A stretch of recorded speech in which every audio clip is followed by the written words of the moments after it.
Osiris.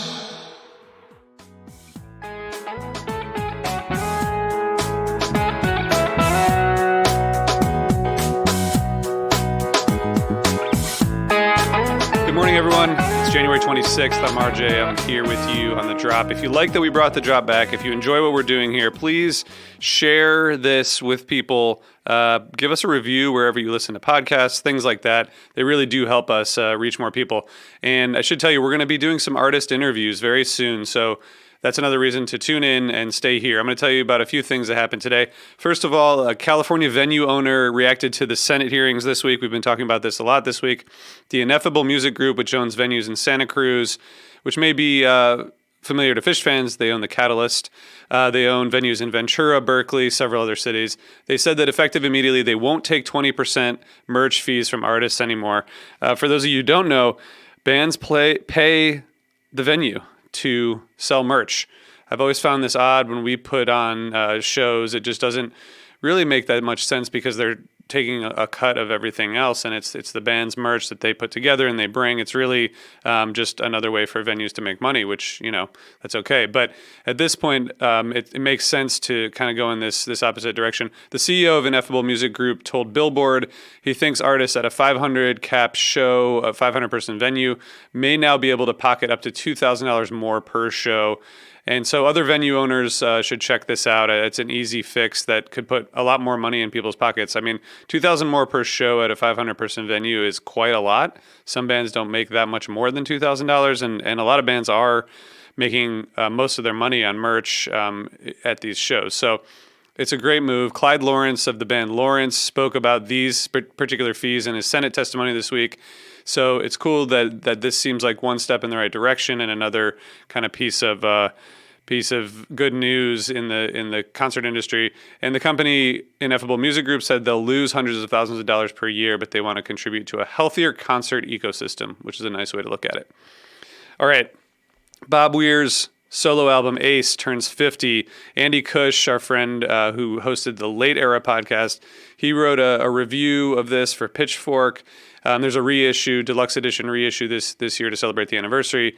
And Andy notes that this album, Ace, in 1972, was really the first time that we saw Bob Weir go from just a rhythm guitarist to a full-fledged composer and driving force. And despite its origins as a receptacle for surplus Weir material, this is quoting Andy's writing, all of its songs but one became beloved staples of the Dead's live set. And Weir said, as he was writing in the early 70s, I got a lot of material and I can't use it all for the Grateful Dead. But it turned out he did.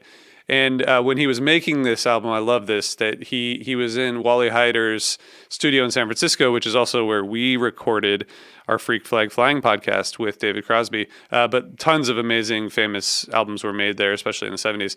But Bob said, everybody gets wind of the fact that I got time booked and I may be going to the studio. So one by one, they start coming around. Lesh and Garcia, hey man, I hear you need some time. I hear you have some time booked. You need a bass player? Need a guitarist?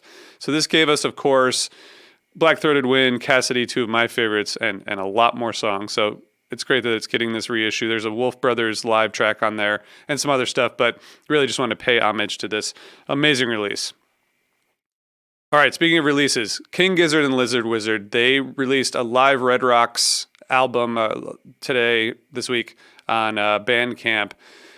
It's 86 tracks, and it's from their 2022 Red Rocks run. So they played 3 long shows, and everything's out there. 86 tracks. It's just incredible. And this band is just so prolific, and I want to talk about that more in a second, but this is part of their bootlegger program. So it's on Bandcamp, but on their website, King Gizzard describes this bootlegger program and says, yo, indie labels, bootleggers, fans, weirdos, we've got a deal for you. If anyone wants to release these albums, you're free to do so. Below you'll find links to audio master files and cover art. Feel free to get creative with it if you like. It's yours. Only deal is you got to send us some of them to sell on gizverse.com. Whatever you feel is a fair trade is cool with us. Ideas: double LPs, 7-inch remix, reimagined cover art, bizarre-looking wax, live show box sets, tapes, or keep it simple. That's totally okay. So that's a really cool thing. They're giving the master recordings to the fans and saying, create something cool, send it back, and we'll all help spread this music. And in contrast to the news we've heard about Ticketmaster selling catalogs, consolidation, big companies getting even more money, this is just a cool example of bands and fans interacting and exchanging value in a unique way. But also, this release is just fucking awesome. It's 86 tracks, as I mentioned. It spans every style of music they play. And what's insane to me about this band is that they've released 23 studio albums, 15 live albums, 3 compilation albums, 1 remix album, 3 EPs, 51 singles, and 60 music videos. Their energy at these live shows is just insane. It never lets up. They already have 37 shows this year from February through June and probably working on several new albums. So the obvious question is, how do they do it? How do they create so much music, keep pushing so hard, and keep fans on their toes? And maybe the excitement and amazement about this band, which is everywhere, including from our friend Trey Anastasio, I think it's partially because of this, the prolific nature of their creation, the energy, the seemingly impossible work. And this band has caught fire recently, and I think the fans are so passionate and excited, partially because of the relentlessness that the band has. I mean, in terms of their live shows, in terms of their releases, in terms of their compositions.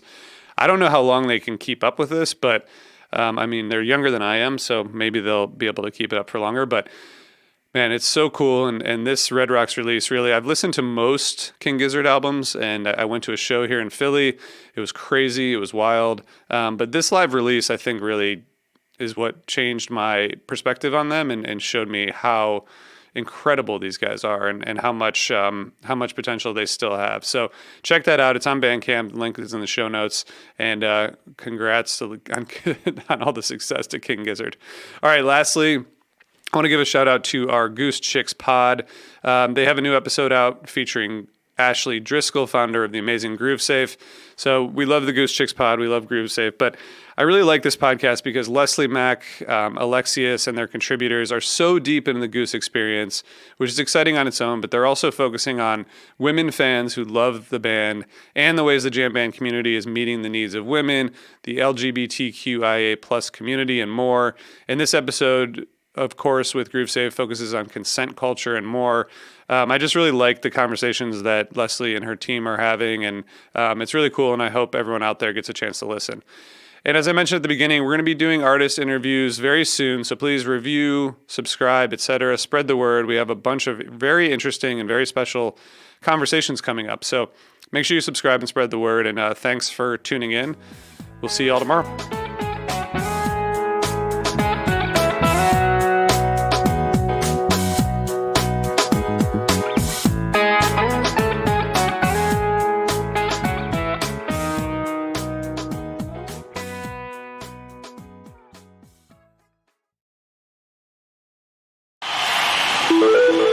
Osiris.